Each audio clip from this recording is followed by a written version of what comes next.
Okay, so DC just revealed Clayface for the first time recently, and wow, it looks great. But at the same time, they continue the marketing for Lanterns, which is rather terrible. So let's have a look at the differences and why DC is currently facing a bizarre marketing crisis. But quickly, just before we begin, make sure to like, subscribe, and let me know in the comments what your most anticipated DCU project is.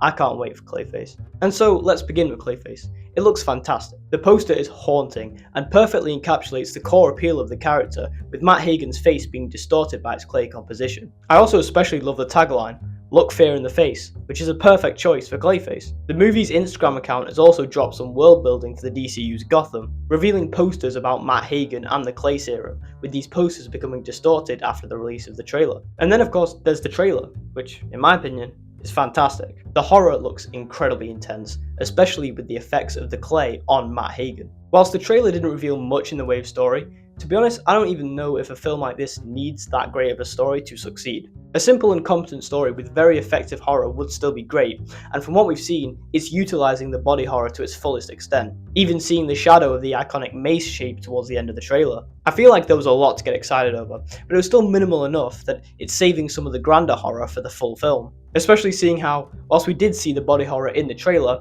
it was mainly limited to just Matt Hagen's face and not his entire body. But in my opinion, the trailer is also edited magnificently. Not only is the choice of song perfectly fitting with Do You Realise, which harrowingly talks about a beautiful face but inevitable death, but the cutting of multiple short clips of Hagen's happy highs but tragic lows as the camera slowly moves towards the terrified Hagen in hospital is truly frightening in my opinion. So far, I personally think that this advertising has been nothing short of remarkable, resulting in, at the time of writing, 7.4 million views on the teaser trailer on YouTube and hundreds and thousands of likes across platforms like Instagram and TikTok.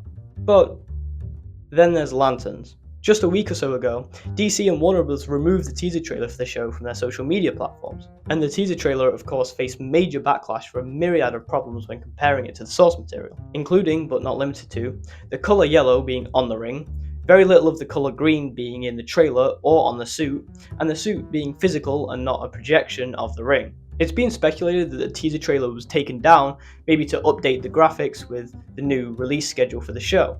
However, it could also be perhaps that they're either trying to hide from or react to the online backlash, which isn't a great sign, and it was a rather weak first impression, especially when compared to the marketing for other DCU projects such as Superman for example. However, unfortunately, the trailer is not Lantern's only problem. Just recently, a teaser poster dropped showing a ring and the silhouettes of Hal and John, as well as the tagline, "Only one can wear the ring." That is an absolutely terrible tagline.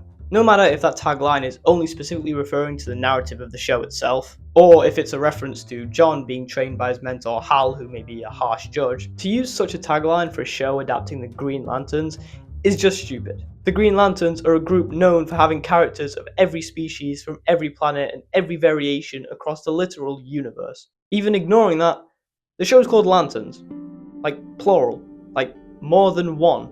And yes, to be fair, some people think that the tagline is foreshadowing the highly speculated death of Hal Jordan, but it's just such a bizarre choice, made worse by the fact that we already saw a Green Lantern in Superman. So the DCU is facing a stupidly avoidable crisis in its marketing. But why?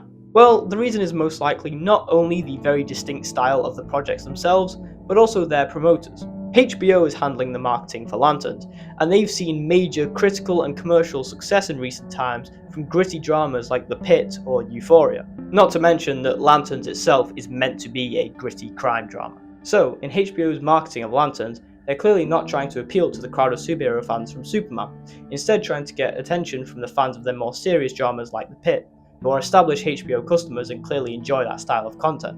Not to say that it justifies the baffling marketing, but there is a clear cause. Comparatively, as a movie release, Clayface's marketing is being handled by Warner Bros. And DC Studios, which, coming off of the success of Superman, is clearly gearing Clayface towards the more vibrant and bombastic nature of superhero films and the DCU already, which is clearly working. What also helps Clayface is the major hype around Matt Reeves' The Batman universe. While separate from the DCU, its dark and gritty tone resonated greatly with audiences, and with Clayface being a Batman character means that the marketing is appealing not only to DCU fans, but also fans of the Batman. So what does this mean? Well, I think Clayface speaks for itself and will clearly do well at the box office, especially compared to its budget of just $40 million.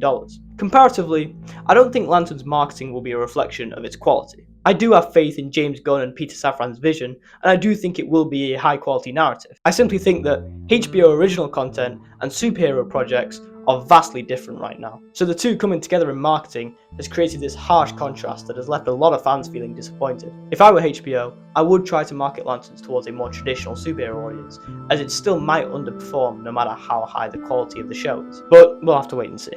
So I hope you've enjoyed the video. Thanks for watching, please make sure to like, subscribe, and let me know in the comments what your most anticipated DCU project is. Till then, see you next time.